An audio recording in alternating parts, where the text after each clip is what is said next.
Ya, masa sih?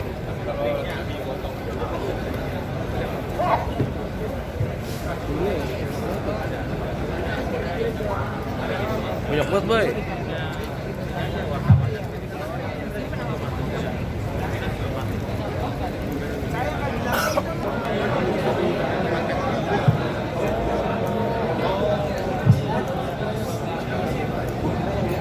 Yang kalau belakangnya juga ya?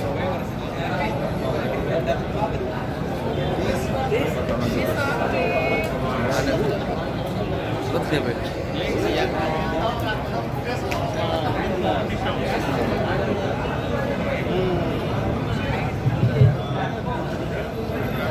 Yang Panama.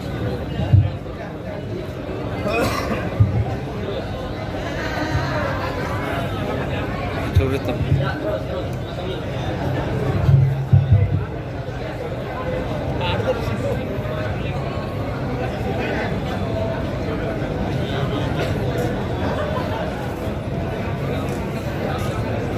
Dengan kegiatan operasi cipta kondisi yang dilakukan oleh Polda Metro dan jajarannya. Kegiatan ini kita lakukan dalam rangka kita nanti menghadapi pengamanan Natal dan Tahun Baru. Nah, operasi cipta kondisi ini kita sebut dengan sandi Operasi Sikat Jaya 2019 yang kita sudah laksanakan sejak tanggal 12 November sampai dengan hari ini yang berakhir nanti pada tanggal 26 November 2019. Nah, sejak tanggal 12 November sampai dengan hari ini kita sudah melakukan langkah-langkah ya.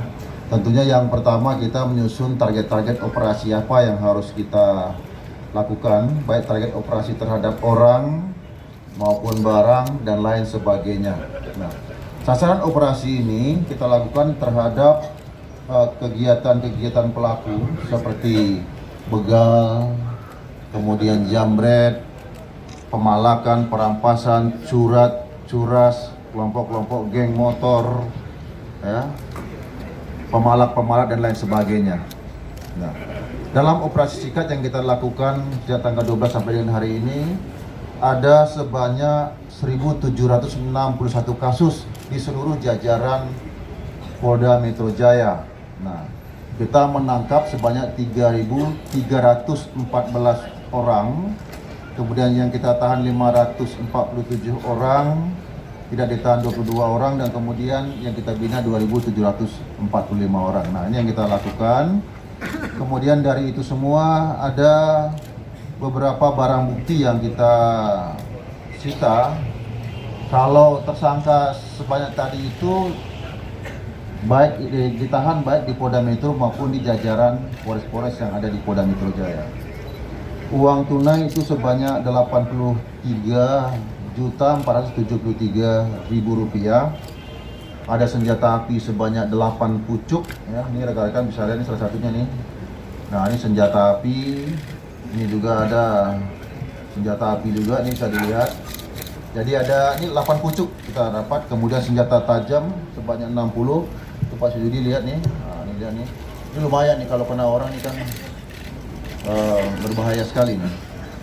Bisa menyebabkan korban luka dan yang paling fatal menyebabkan korban meninggal dunia. Kemudian ada roda 2 sebanyak 144 unit. Roda 4 14 unit, ada HP, ada miras, dan ada laptop. Itulah barang-barang bukti yang kita sita dari para pelaku yang sudah kita lakukan penahanan, dan nanti kita akan proses sampai dengan tingkat penuntutan dan di persidangan nantinya tentunya. Nah, dari beberapa ini ada beberapa kasus yang menonjol, yaitu diantaranya kasus-kasusnya seperti kasus-kasus geng motor, kemudian juga ada kasus-kasus yang mereka lakukan ini ya, menagih hutang, menggunakan senpi sajam di Jakarta Barat, ada penyekapan di hotel, dan lain sebagainya. Kasus-kasus ini yang kita lakukan. Nah, tujuan kita melakukan ini adalah untuk menciptakan atau mewujudkan situasi yang aman dan kondusif menjelang pada saat dan selesai nanti perayaan Natal dan Tahun Baru. Dan ini setiap operasi-operasi ini yang kita lakukan, namanya operasi cipta kondisi. Kita mendahului untuk penciptaan kondisi ini supaya masyarakat juga nanti merasa aman, nyaman, dan tenang di dalam merayakan Natal dan Tahun Baru. Saya kira ini penjelasan singkat saya. Kalau mau ada yang ditanyakan, silakan. Ada? Ya, boleh. Kalau yang paling banyak dari data yang ada, ini Jakarta Selatan yang paling banyak mengungkap kasusnya sebanyak 396 kasus. Nah, kasus yang banyak ditahan, yang diproses, kasusnya di sini terkait dengan kasus curat dan curas, ya, termasuk juga premanisme. Terus apa lagi? Pak Kapolda, Yuk. dari tersangka ini ada yang melibatkan ormas tertentu atau kelompok? Ada dari ormas-ormas tertentu ya. Saya nggak sampaikan ormas-ormasnya. Nanti silakan didalami. Untuk Ada. mereka ini gimana, Pak Kapolda? Pendekatan dengan ormas, ketua-ketua ormasnya kan mereka kan sebenarnya ormas itu kan Ini oknumnya, oknum dari ormas tersebut, dan kita juga akan menyampaikan nanti kepada pimpinan-pimpinannya untuk mengingatkan kembali kepada mereka. Seperti mereka ini ada yang seperti kalau saya nggak salah di daerah Jakarta Selatan ya, orang membangun rumah dimintai sejumlah uang, nah, kemudian dilaporkan, langsung kita mengambilkan tindakan tegas terhadap yang bersangkutan. Sebanyak 300 juta diminta uangnya. Ya, oke? Pak Kapolda, selama cipta kondisi ini apa ada korban yang tewas? Korban yang tewas apa ada? Jakarta Utara kemarin ada satu orang korban yang meninggal dunia itu di Jakarta Barat, Cengkareng itu di geng motor. Nah, kita pelakunya kita tangkap juga, ya. Di Jakarta Utara juga ada, tapi pelakunya sudah ditangkap semua.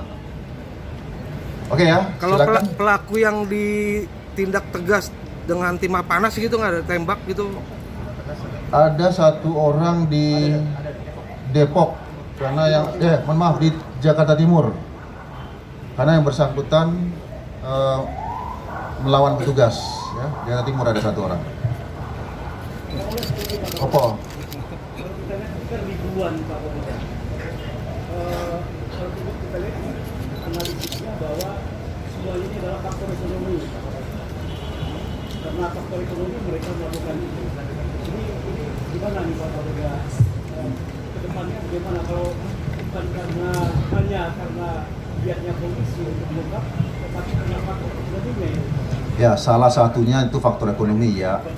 Tentunya ke depan ini harus bersama-sama menuntaskan permasalahan ini, tidak hanya Polri. Nanti dalam forum-forum Forkompinda juga saya akan membahas permasalahan ini sehingga bisa kita minimalisir lah. Nah, salah satu sebenarnya langkah kita memasang CCTV dan lain sebagainya itu juga untuk mengurangi daripada premanisme dan kejahatan jalanan seperti ini. Karena dengan pemasangan itu salah satu upaya langkah preventif kita. Di samping juga tadi yang ditanyakan oleh teman-teman, tetap kita bersinergi dengan instansi terkait. Bagaimana mereka ini yang melakukan ini karena faktor ekonomi. Tentu nantinya mereka apakah diberikan lapangan kerja atau mungkin ada solusi-solusi lain yang perlu nanti dibicarakan, saya kira. Sekali gitu ya. Oke, terima kasih. Oke, cukup. Terima kasih Jenderal.